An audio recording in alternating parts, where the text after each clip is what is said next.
Hello and welcome to another episode of So You Want to Get Into Video Games. Today's is going to be about cozy games, so specifically So You Want to Get Into Cozy Games.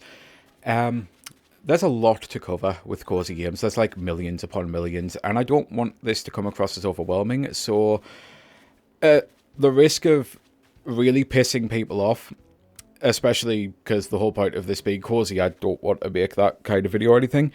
I might be saying, if you're watching this and you do know about games, please put your recommendations and why in the comments, because I don't want to overwhelm people. The whole point of these videos is to get people who have never played games before, try to help them get into gaming, especially get into a genre that they've either never had interest in because they've never played games before, or maybe it's something that they are a long time gamer and now you want to finally get into a different genre.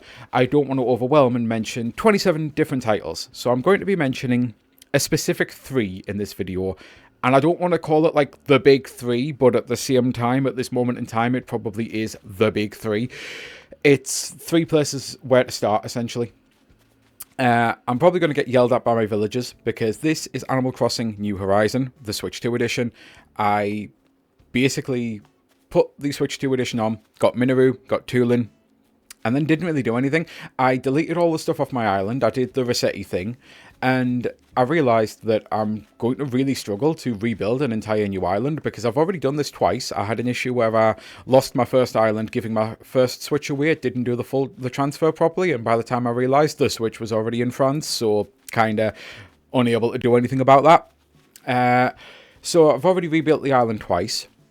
And I thought, with the 2.0 version coming out, with all of the new stuff they're adding, surely it'll get me back into the game, because I spent 500 hours on this. It's one of my favourite games of all time. It's one of my favourite Animal Crossing games ever made.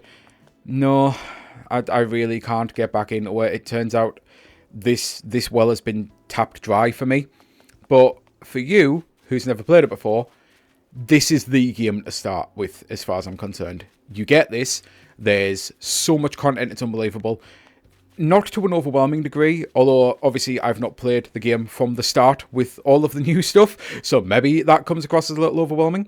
But what I can say from the hundreds of hours that I put into the game, I hit a point pretty quickly where it went from things are overwhelming because there's so much to do to I actually don't have enough, but I'm still enjoying playing the game and I wish I had more to do. So I truly do think that if you're only just getting into this game for the first time, all of the new content that they've added, you'll play it probably twice as long as I did. You'll probably put 1,000 hours into it, which might sound wild and daunting and scary, but you're not supposed to play this game 12 hours a day every day. You can do that, and there are days when I definitely did do that, because there are days when it's the only thing I wanted to do. Cozy games are popular for a reason, because the world's kind of burning on fire, you know, and sometimes we just need an ability to go to a place where people aren't trash, where people are actually, I can't even remember what I'm saying yes to here, where people will actually care about you, will pay interest to you, will be nice to you. I mean, you can get some villagers that are cranky and not the best, but all of the little dramas that you'll be dealing with are just minor things, and you'll be going around for the most part, building up your island, building up your friendships, essentially, because you can actually get rewards for being friends, for giving them gifts every single day. You'll get all of these cool items. You'll be able to design your village how you want by doing all sorts of different motifs and different themes. These are things that eventually, by the time you've completed your goal, and that's before touching on all of the DLC content, like you can do stuff with hotels now. You can like design rooms for hotels. I've done one and didn't do any more because I'm like, okay, this is going to be weird, but I need to bring up Pocopia. Pocopia has so many of the same things that the DLC of this added, and I figured that I don't want to get sick of those actions in case I got into Pocopia, and it turns out I have got into Pocopia hard, and I'm playing it so obsessively, it's unbelievable. So that's going to be one of the other recommendations, but I'm going to try to continue with Animal Crossing. You'll be able to build up all of these different island motifs and things. You'll be able to do hotel rooms where they give you a brief, and I think the one that I did was build a seaside style hotel room. So it's like, okay, build something that you'd fit at a seaside. That actually works for me because I live in a coastal town, so I'm kind of used to it. So I built that. There's also I think it's called Happy Home Designer DLC, which I honestly can't remember if I have played anything of, but it again is similar. It's like you go to an island and you have to build special rooms, and you can get all of the items in the game, not just the items you've got, and you can build things and take pictures. There's so many different things to do. It'll keep you busy for ages. It's why putting 1,000 hours may seem daunting, but if you play this over 2 or 3 years, which is kind of what you're supposed to be doing, you're not supposed to play 12 hours a day, as I say. You will even get to the point where you don't play daily, where you'll realise that even though you enjoy the game, you want to be playing other games. Maybe you only get a couple hours to play games a day. So maybe you play Animal Crossing for a couple hours a month and then start playing something else. And then it becomes you play Animal Crossing for a couple hours a week. You'll slowly be able to build up your time and build up what you're doing. But I'm now going to exit that and I'm going to go into Pocopia, because Pocopia is the game I have been playing a lot of. I've actually done a video on Pocopia recently. Pocopia has completely got me hooked on it. It's very much like a Viva Pinata thing. You do not at all need to know anything about Pokemon to enjoy this game.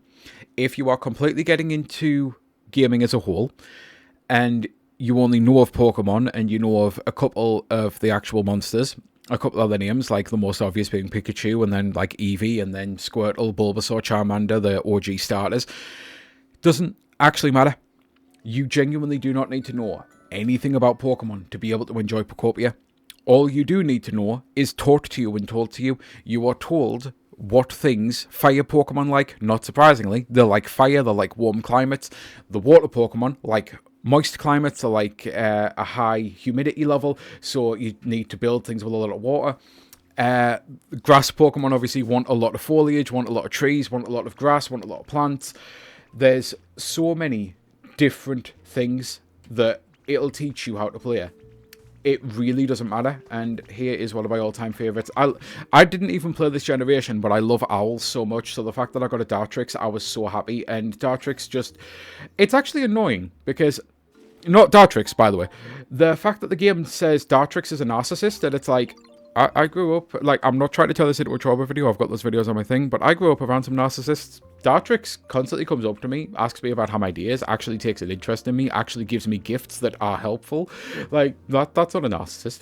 That's the furthest thing from. So, you don't even need to know about the actual Pokemon things, because I have a feeling that's just their actual Pokedex that says that. Pokedex entry, to the point of, if I go to Drifloon, when I can find it, Signpost of the Wandering Spirits. Yeah, so it doesn't give you the full Pokedex entry, but I know Drifloon, even though I've never played a Pokemon game with it, as far as I'm aware.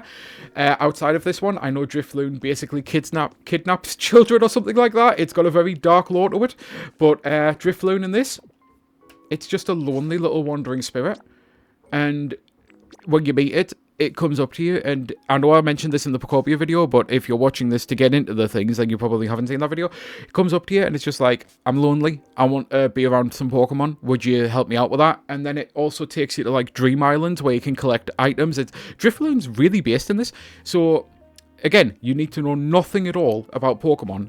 Everything you need to know is what this game teaches you. So, this is a great beginner's cozy game, because...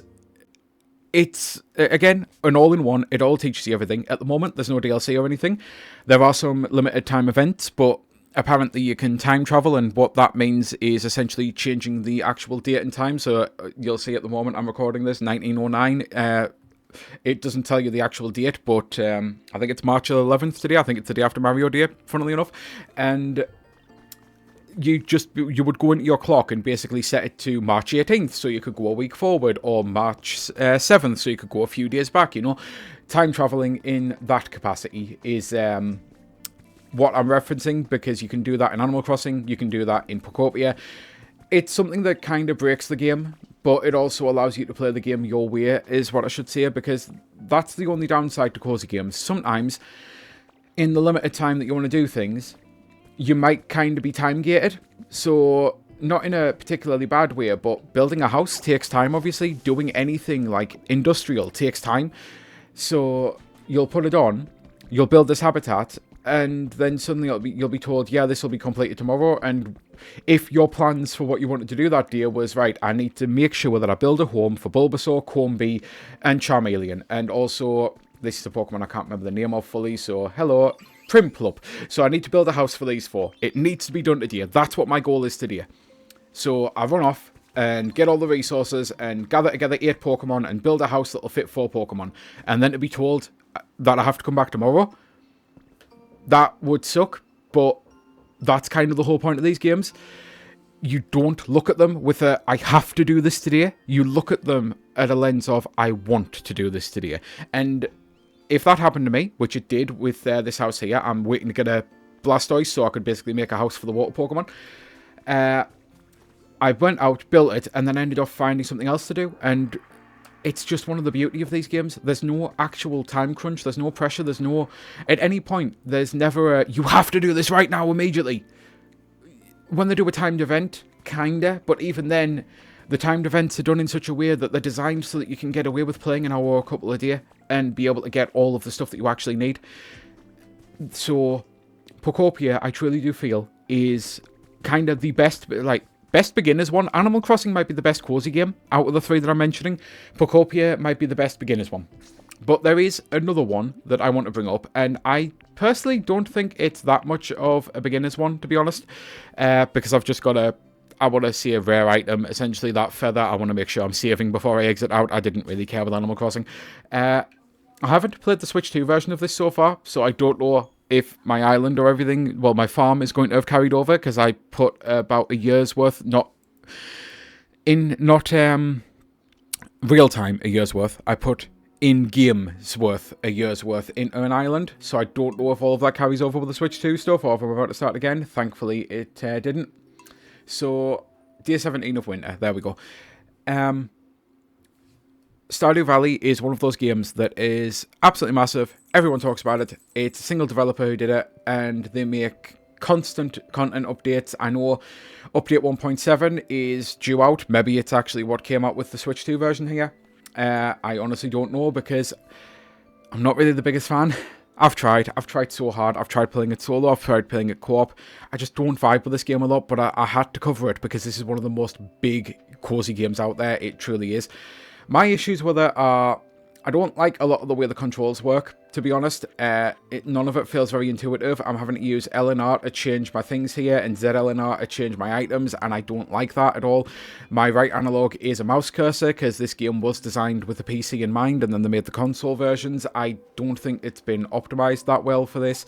I also found myself getting sick of the busy work, and in part because one of the things I mentioned with the first 2 games, you have to build up your villages, you have to build up your Pokemon, and they're all, like, really nice.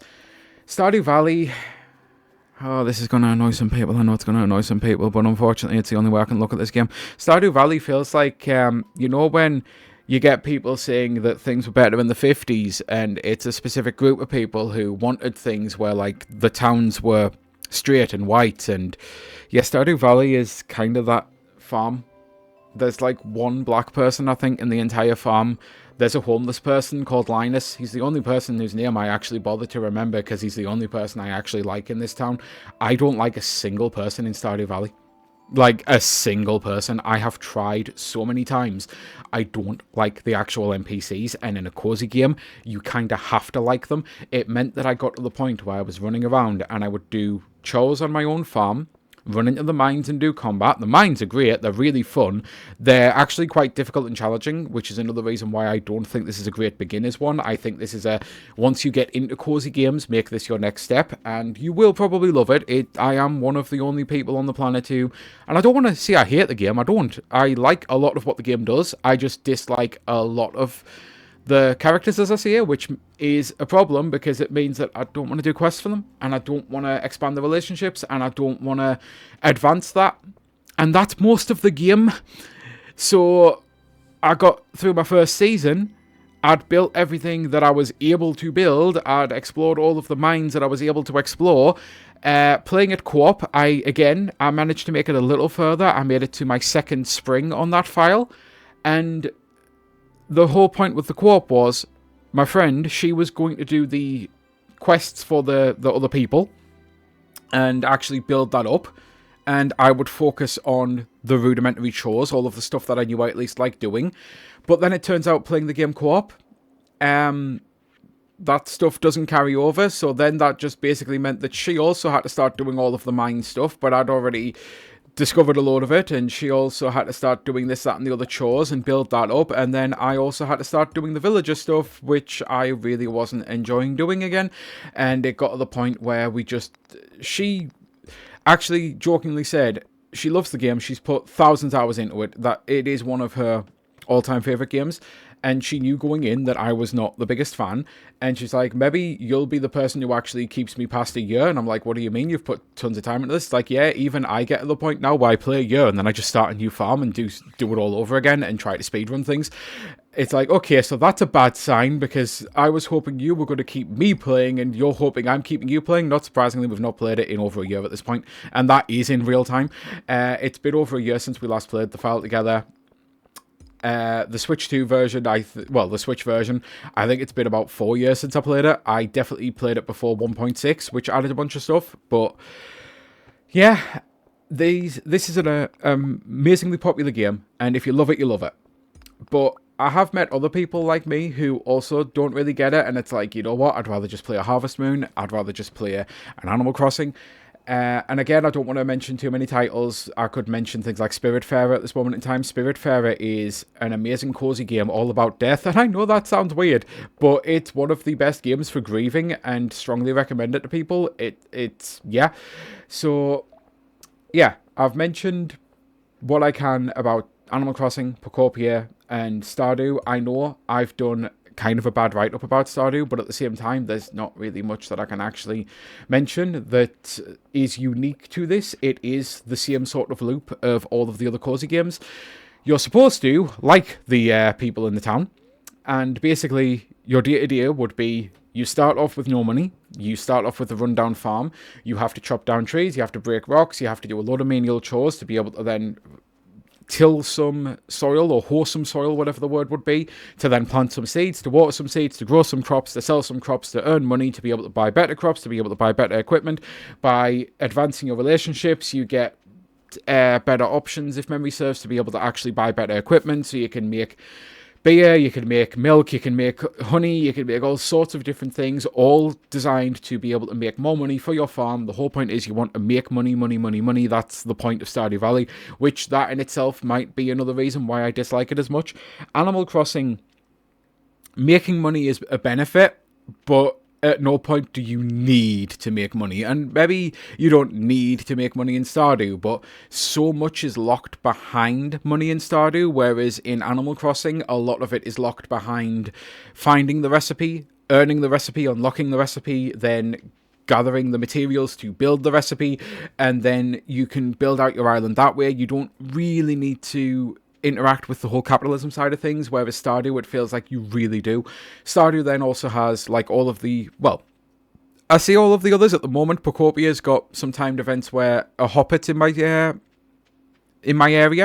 but I don't know if they do Halloween or Christmas or winter festivals or Easter or anything like that. Animal Crossing does. Stardew kind of does. Stardew has set events where it's like you get an ingredient to put in a soup, because everyone puts one ingredient into the soup and it makes a soup, and your one ingredient is apparently enough to save the day or ruin the day.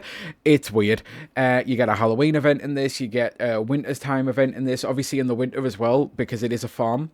You can't really plant crops. There's some stuff that's designed to grow in the winter, if memory serves, but for the most part, all of your goods are seasonal, so it's just that loop of doing this, that, and the other over and over again.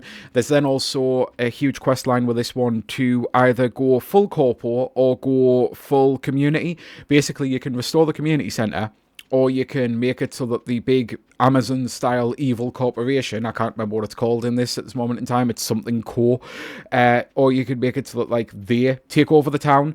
So it's one of those rare cozy games that kind of has multiple endings, and you can either go for what's considered the good ending of building the community up, or the bad ending of building the capitalism side of it up. The game does have some shots that it takes with all of that, and there are some things that I do, as I say, really like about it. I've actually put, I think, close to 200 hours into the game, which seems like a lot, but it's also not even touching the surface. The fact that I've only done 2 full years essentially, on the Switch version and the PC version, and I've barely touched the surface, but I also know I'm good, I'm done, I've played enough, I don't ever want to go back to it, I don't enjoy it enough. It's something that was fine for a time, but I just don't enjoy it, and that's fine. And this is why I always try to recommend more than one game as well, because you also might not like that. You might hate Pocopia, you might hate Animal Crossing. All three of these games, I've specifically picked these three. This one because it's cheap, this one because it's new, this one because it's one of the most famous. All three of them are also completely different. They're all unique to their own thing. You might love all three of them, you might hate all three of them, and if you hate all three of these, I don't know if there's a cozy game out there that you'll enjoy. I truly don't. I know there's a lot of stuff out there, like Bear and Breakfast as well, which I still haven't played, and again, I don't want to mention tons of actual videos here, tons of games here, so I'm kind of getting to the point of ending the video, and I'm just going to reload Pocopia, because this is the one I'm playing at the moment. This is the one where I can at least play on autopilot and run around and do stuff, but I mentioned these three, so again, you've got three different style entry points, and if you like the style of one of them, doesn't mean you're going to like the style of all of them, doesn't mean you're going to like any other cozy game out there, as I say, but I feel these are a really great starting point. Animal Crossing will probably give you the most time, as in, you'll put more time into it because it's got a bunch of DLC packs into it. I obviously don't know how long Pocopia is going to keep my interest. I don't know how long it is as a whole.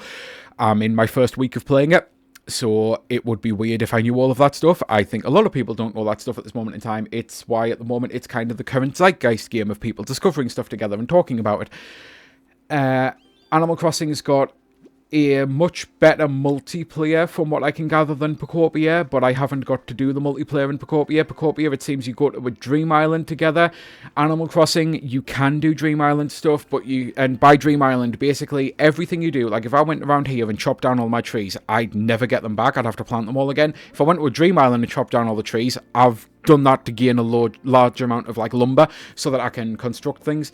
Dream Islands are, you can basically fuck around and destroy absolutely everything just to harvest things. And Animal Crossing has them, Pocopia has them, but I think Pocopia's multiplayer is only Dream Island stuff. You don't go to your actual areas with your friends. Animal Crossing you do. Stardew, as I say, it's got a weird progression system where you can play cooperatively, but you also have to do everything yourself, even in the co-op game. I dislike how that works. I really do. It also ran like absolute crap on the Switch. I'm hoping it runs better on the Switch too, but again, I can't test this. I've got no one to test it with. The person who I used to play Stardew with on the Switch on the Switch is no longer in my life. I don't want to play the game again. I don't want to look at people and find and go, hey, could you play like 5 hours of Stardew with me, a game that I don't want to play just so I can... I was never going to do that for the video, so hopefully it works better on the Switch too, but basically it had horrendous lag. The most absolute horrendous lag, to the point of fully teleporting. And even on the PC, I had moments like that where it was, I got killed in the mines, my friend got killed in the mines, so many times, like we would pass out from exhaustion, because as we were on our way to getting back to bed, suddenly we'd go from, let's say this golden light's the bed, I'm making it, I've just teleported back. What the hell happened there? And I pass out from exhaustion. I'm trying not to be too harsh, because again, it's one person, and it's a beloved game. This is just me who has these problems with it, I know. Well, I say just me, there's probably others, but I know I'm in the minority. It's a beloved game for a reason. I do say try it. I will never say not to try it, because if it clicks with you, if you like everything about it, you'll love it. I hated a lot about it, and I still put 200 hours in. There's some truly great gameplay there. It's just I don't love it. And the fact that, again, the multiplayer is such a bad experience. It's the only way I can see it, because I don't think a good multiplayer game should be... Like, a good multiplayer game in my eyes, a good cooperative game, is you're actually all progressing the same goal, and that it really wasn't. And it's a shame, because I'm one of the few people who likes Fear Farm more than Stardew Valley, because Fear Farm kind of did a lot of the stuff that Stardew did, but I think fixed it a lot, and I never got to play that at all cooperatively, so I don't know how the co-op works in that. It might be the same, but I ended up liking that a whole lot more, but the game died, and the developer completely abandoned it, and it's such a shame, because it was brilliant, and it deserved a chance to flourish, but I can't ever recommend getting it, because it's completely dead now. and I don't think the amount of content it has in it is kind of worth it, because if you get it super cheap, it is great. You'll have some fun with it, but to know that these sorts of games live and die on how much post-game content they get and how much they get supported, it's hard to recommend, because the fact that Animal Crossing is still getting supported to this day and they're adding new things to it. Procopia, I imagine, will have new things added to it all the time. Stardew, again, the developer is still adding new huge patches. It's why those are the three that I would recommend. And Animal Crossing is the most expensive, with buying all of the DLC, but you get one of them free if you're on NSO. Procopia is the middle price one, and Stardew is the cheap one. I would say go for Procopia, even if you know nothing about Pokemon, because as I say, as long as you like the designs of Pokemon, as long as you like these adorable little things, oh, hello Driftlin, as long as you're okay seeing these and not knowing the grander concept of what it is, like, I don't know what a Vespiquen is until I played this game. I knew what a Pinsir was, I knew what a Heracross was, but I didn't know what a Vespiquen was. None of that's ruining my enjoyment of the game, it's just making me appreciate when I get a new Pokemon, it's like, oh my god, I don't know who you are. That's great. I'm going to get to learn about you from this game that I'm really enjoying. Whereas with Pinsir, it's like, hey, I know who you are. I used to use you. So I'm really glad you're here. You know? So yeah, I think I'm kind of done. And with that, I'm going to say, again, this is a genre where there's so many millions of games. So this is one where I do want recommendations in the comments, especially if you've played a lot on the Switch. I know there's YouTubers out there who only cover cover Cosy games, because there's so many, you can make an entire channel around it. But these would be the three that I say to go for, and my personal recommendation: Animal Crossing's the best game out of the three. Procopia is probably the best beginner's game out of the three. Stardew Valley, if you love it, you'll absolutely love it, and you'll be glad it was cheap. If you don't like it, you'll be in the situation I'm in, where I got my money's worth out of it, I did enjoy enough of it, but I'm never going to play that game again. I don't care if 1.7 adds, like, a bunch of content, unless we get to the point where you totally redesign the NPCs, which they're never going to do, because a lot of people love them. It's just me who hates them. That is something that I'm kind of unique to. Like, a lot of people will hate one or two of the NPCs. I know someone who vehemently despises Pierre. They have put close to 4,000 hours into the game. It's someone I talk to a lot. I often update them about Stardew when they do these updates, because they've got a really busy life and they don't follow gaming news like I do. So I tend to be the, hey, listen, you're gonna want to make some time because this patch is due then, you know, and they're really grateful for it. They vehemently despise Pierre. They cannot understand why I hate everyone but Linus. And that's, like, we're still friends about it. Like, that's just one of those things. I am unique with this way. So if it gets you, it'll get you. If it doesn't, then, yeah, you might be like me and you might want to go on to something else. And I guess the same could be said of the others. Because that's the other problem. Animal Crossing and Procopia, they've got so many inhabitants. You can only have 10 villages on your island, but I think there's like 150 villages by now, maybe more. So it can be like a lottery. It can be like a roulette wheel of maybe you get villages you like and vibe with. If you only get ones you absolutely hate, I could see that being a problem. At least there are ways to get other villages, whereas with Stardew, the ones you get are the ones you get, end of. Procopia, I think you're supposed to be able to get absolutely everything. So you're going to find ones that you like, you're going to find ones that you dislike, you're going to find ones that, like, just don't move the needle, you know. But there's also less demand on these, because Procopia's kind of been designed to be the wholesome game. Every one of them, even Pokemon that I've struggled to interact with, because one of the worst part is, I got a Slowbro, like 2 days ago in real lifetime. I've not been able to do anything for that Slowbro, and I feel fucking terrible about it, because I'm at the point now where there's so many Pokemon, and I've got so many areas that I'm dodging between. The Pokemon are going by the wayside, but they don't treat me badly for that, because the game understands that. The game knew this was going to be a problem, so they didn't design the Pokemon to go, hey, you haven't talked to me in 2 weeks. My room is still awful. I asked for this 2 days ago. They don't design it like that. Instead, it's like, hey, I understand you've not been able to do stuff for me, but I've seen everything you've done for everyone else. And thank you, because you're making my friends' lives better, and you'll get to me. I understand you'll get to me. You're doing so much. There's only one of you. There's like 50,000 Pokemon here. There's only one of you. You'll get to me when you get to me. But by doing stuff to help the other Pokemon, you're still helping me. Now, obviously, they don't do that full dialogue, but that's the gist. I've had people run up, oh, please tell me this is about to happen. Guess what? I've decided, yeah, so Combi, didn't get the chance to interact with Combi a lot until yesterday. I did a bunch of stuff, and now Kobe's just like, yeah, I'm going to call you by your name instead of Ditto.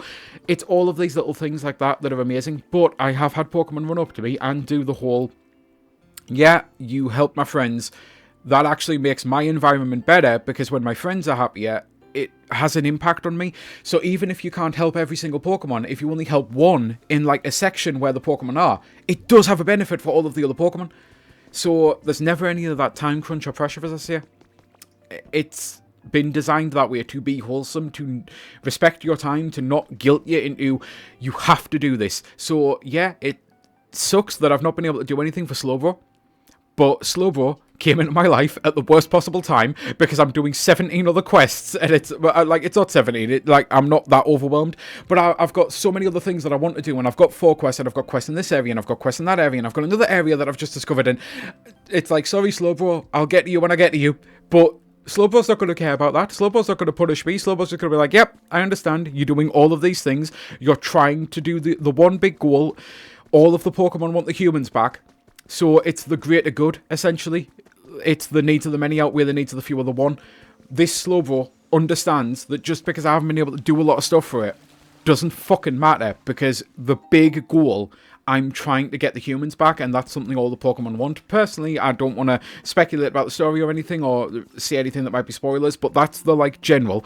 And personally, I'm not actually doing it for the humans, because I am obviously human playing this game as a Ditto. I'm doing it for the Pokemon. If the humans come back, I don't want to speculate on the story or anything. I don't want to accidentally say anything that might be a spoiler. That's a side effect, I guess. That's it's not my main goal. My main goal when I'm playing this game is I want to do things for all of the Pokemon. And now I've hit the point where I've got so many Pokemon, and apologies if this is kind of spoiler stuff as well from showing off things, but I am early on still. But I've got so many Pokemon, and I realistically can't speak to all of them every single day. It's just not going to happen, and it's only going to get worse as I get more of them. So that's something I've had to remind myself of. The game doesn't care that I can't speak to all of them. It understands I can't speak to all of them. It doesn't want me to speak to all of them. It wants me to play the game how I want to play it. And my character's main goal is get the humans back, but my goal is I'm going to go into day. Today's goal is actually a boring one. Storage in this game is terrible, so I'm going to resort all of my storage out and try to build that up better and make it easier, because this is a nightmare scenario that I've got right now. That's my goal for today. Then, if I've completed my storage, my goal will be do something with those 4 specific Pokemon, because those are the ones I know fine well I need to get a house for at this moment in time, because I've managed to build a house for some, I've managed to rebuild a Pokemon Center, I've managed to get a couple of houses there, so it's all small little goals, and eventually I'll have done enough for every single Pokemon. Slowbro, you're gonna have to wait. You came in my life 2 days ago, as I say. I've got so many other things I want to do, but Slowbro will wait patiently, and then I'll be able to build it up, and then I'll be able to build Slowbro a house, and then I'll be able to go to the next area, and I've got Pokemon in the next area. I've just built 3 houses yesterday. I'm going to be slowly but surely, and once I get to a point where I feel like the habitat is in a good place, in a good ecosystem, I'll move on to the next area, and then I'm going to stay in that next area, and I'm probably not going to see a lot of these Pokemon for about a week of real time, because I'll have no reason to come back here. And then eventually, so yeah, I know I'm waffling on, but I truly do love this game, and it's why out of all the 3 of them, this is the one that I see it to go for. Animal Crossing, as I say, is probably the best one, but this is the one that respects your time the best. Animal Crossing does have some issues with not respecting your time. Animal Crossing has some issues with, if you are a night owl, if you are in a weird sleep cycle, maybe you work night shift or something, you're going to get less out of Animal Crossing than you will out of Pokopia. Pokopia's got day and night, that's it, and it doesn't really care. You'll get some Pokemon you can only find in the day, you'll get some that you can only find at night, but everything else can be done at all times of the day so far that I've discovered. So yeah, I'm going to end the video because this has already ran really long, and I'm going to say this has been Sky Fellowship. Until the next time, I hope you have a great rest of your day, and I hope any of this video has been useful. I really do, because that is the whole point of these videos, to try to help people get into games. Until the next time though, bye!